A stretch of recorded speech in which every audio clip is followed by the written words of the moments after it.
Part 1 is our uh, module 1, gentle introduction to geospatial concepts. I'll use the remainder of the morning session to discuss this, and then the afternoon, we'll do module 2 and part also module 3. Okay. Some very simple learning objectives we want to learn about yon. Kung wala tayo ng background sa geospatial, dito natin medyo matututunan yon, especially in relation to open geospatial applications. I want to discuss 3 main concepts na foundations.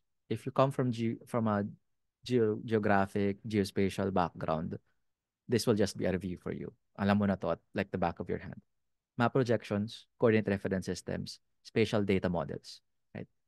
If you know those 3 things as your foundation, GIS should be the application on top of that foundation. Kasi pwede mong i-convert or i-transfer yung knowledge na to any other tool sa geospatial. Pero dapat alam natin tong parts na to. In terms of resources, we're going to use like I said, module 1 of our workbook, or if you want to use yung OpenGeo Data Curriculum, this is module 0 there. Okay? Una, lagi akong tinatanong, are GIS, geospatial, and mapping all the same? Right? They are used interchangeably at times. But if we want to be very technical about it, iba-iba naman sila. When you talk of GIS or Geographic Information Systems, ito yung information system mismo. Ito yung tool na ginagamit natin to create, store, manipulate, analyze, present spatial and non-spatial information. Again, sa atin minsan and everywhere else, these 3 terms get used interchangeably. Dati before, when you say, hey, anong trabaho mo? I'm a GIS analyst or I'm a geospatial scientist. Nagmamapa ka. Yes and no. Right? Hindi lang pagmamapa yung ginagawa natin when we do GIS. And the opposite is also true. Pag nagmamapa tayo, hindi lang naman GIS yung ginagamit natin. Right? So GIS pertains to yung tool itself, the system that we use. Geospatial is more broad. This is the field. Geospatial is typically, when we say geospatial, especially sa academic circles, right? This is the field. Sa geospatial field, ito yung combination ng lahat ng practices, ng techniques, ng technologies, ng tools na ginagamit natin with geographic or location information. Right? And then lastly, yung mapping, it's the act or process of creating a map, visualizing or representing a part of the world through a map. Isipin natin yung GIS, part siya ng geospatial, at yung pagmamapa ay isang function ng GIS. That's how I like to think about it. Right?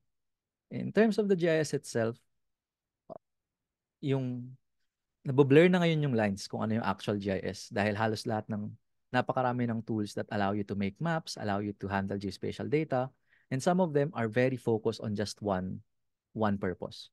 But traditionally, yung conventional definition natin ng GIS, dapat kaya niyang mag-collect, store, edit, manipulate, and manage both spatial and non-spatial data. This would include data analysis using both the spatial and non-spatial component, spatial kung nasaan siya, yung hugis niya, etc. Non-spatial, yung attribute table natin, ano yung mga information na naka-attach sa ating data. And of course, a GIS traditionally is tasked with presenting the data and analysis using maps, charts, and plots. So GIS is not just mapping. That's, I think, what I want to say. Ang dami mong ginagawang iba when you're doing GIS. Data cleaning is one of them. Data preparation is one of them. Hindi lang pag sinabi, nagmamapa ka. Yes, but no. Right? Marami pa. If you want to learn about GIS or geospatial, it need not be expensive. So hindi siya dapat hindi mahal matuto. Technically speaking, compared sa una, hindi mo kailangang bumili ng licenses when you're using OpenGeospatial. Pangalawa, napakaraming mga tools na and resources online na freely available na pwede kang matuto. So yun nga, uh, JS is free and open. If you want to learn more about tools na pwede nyong gamitin, free and open source tools, kindly look at the Open Source Geospatial Foundation.